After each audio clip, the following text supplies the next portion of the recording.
The hills across the valley of the Ebro were long and white. On this side there was no shade and no trees, and the station was between two lines of rails in the sun.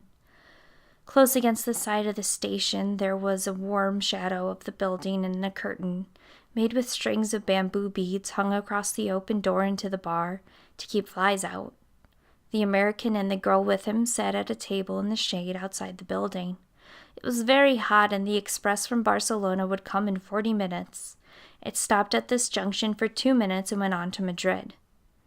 "What should we drink?" the girl asked. She had taken off her hat and put it on the table. "It's pretty hot," the man said. "Let's drink beer." "Dos cervezas," the man said into the curtain. "Big ones?" a woman asked from the doorway. "Yes, 2 big ones." The woman brought 2 glasses of beer and 2 felt pads. She put the felt pads and the beer glasses on the table and looked at the man and the girl. The girl was looking off at the lines of hills.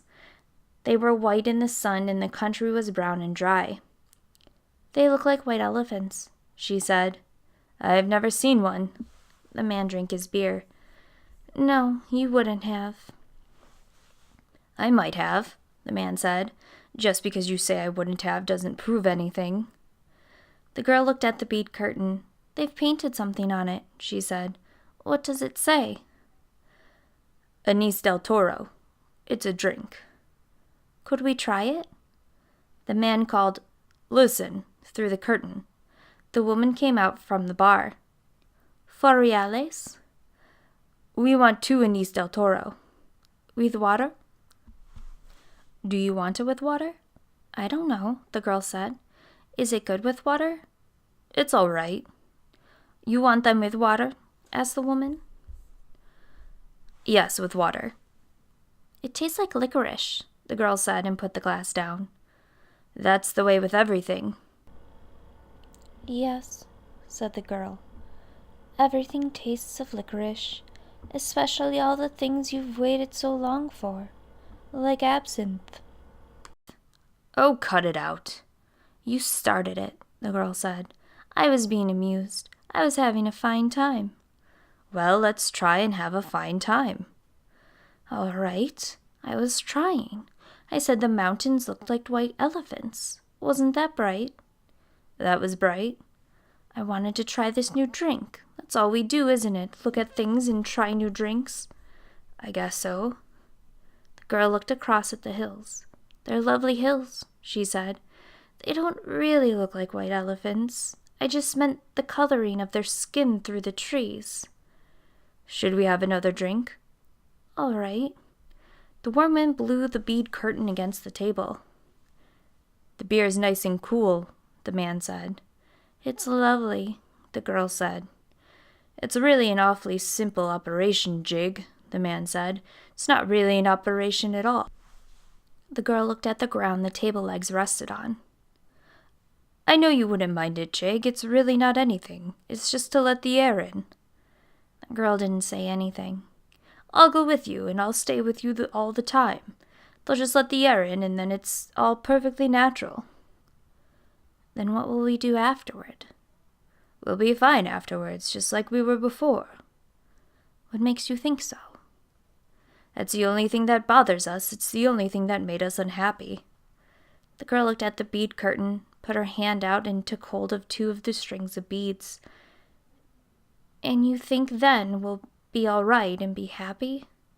"I know we will. You don't have to be afraid. I've known lots of people that have done it."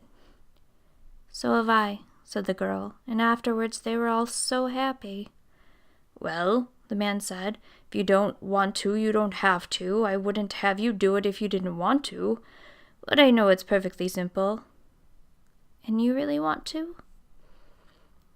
"I think it's the best thing to do, but I don't want you to do it if you don't really want to."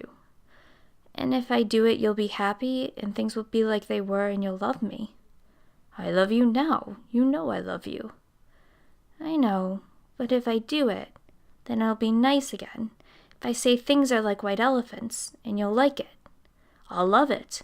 I love it now, but I just can't think about it. You know how I get when I worry." "If I do it, you won't ever worry?" I won't worry about that because it's perfectly simple.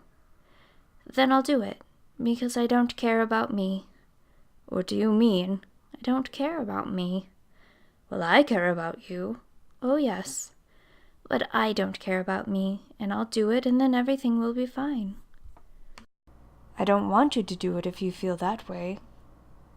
The girl stood up and walked to the end of the station. Across on the other side were fields of grain and trees along the banks of the Ebro. Far away beyond the river were mountains. The shadow of a cloud moved across the field of grain, and she saw the river through the trees. And we could have all this, she said, and we could have everything, and every day we make it more impossible. What did you say? I said we could have everything. We can have everything. No, we can't. We can have the whole world. No, we can't. We can go everywhere. No, we can't. It isn't ours anymore. It's ours. No, it isn't. And once they take it away, you never get it back. But they haven't taken it away. We'll wait and see. Come back in the shade, he said. You mustn't feel that way. I don't feel any way, the girl said. I just know things. I don't want you to do anything that you wouldn't want to do. Nor that isn't good for me, she said. I know. Could we have another beer? All right, but you've got to realize. I realize, the girl said. Can't we maybe stop talking?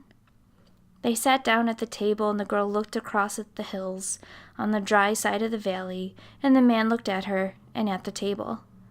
You've got to realize, he said, that I don't want you to do it if you don't want to. I'm perfectly willing to go through with it if it means anything to you.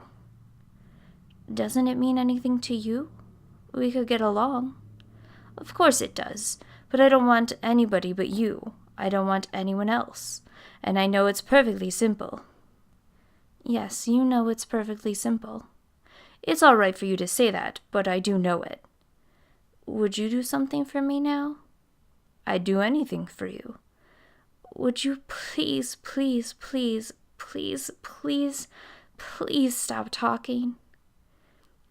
He didn't say anything, but looked at the bags against the walls of the station. There were labels on them from all the hotels where they had spent nights. But I don't want you to, he said. I don't care anything about it. I'll scream, the girl said. The woman came out through the curtains with 2 glasses of beer and put them down on the damp felt pads. The train comes in 5 minutes, she said. What did she say? Asked the girl. That the train is coming in 5 minutes. The girl smiled brightly at the woman to thank her. I'd better take the bags over to the other side of the station, the man said. She smiled at him. All right, then come back and we'll finish our beer. He picked up the 2 heavy bags and carried them around the station to the other tracks. He looked up the tracks but could not see the train. Coming back, he walked through the bar room, where people waiting for the train were drinking. He drank an anise at the bar and looked at the people. They were all waiting reasonably for the train. He went out through the bead curtain. She was sitting at the table and smiled at him. Do you feel better? He asked. I feel fine, she said. There's nothing wrong with me. I feel fine.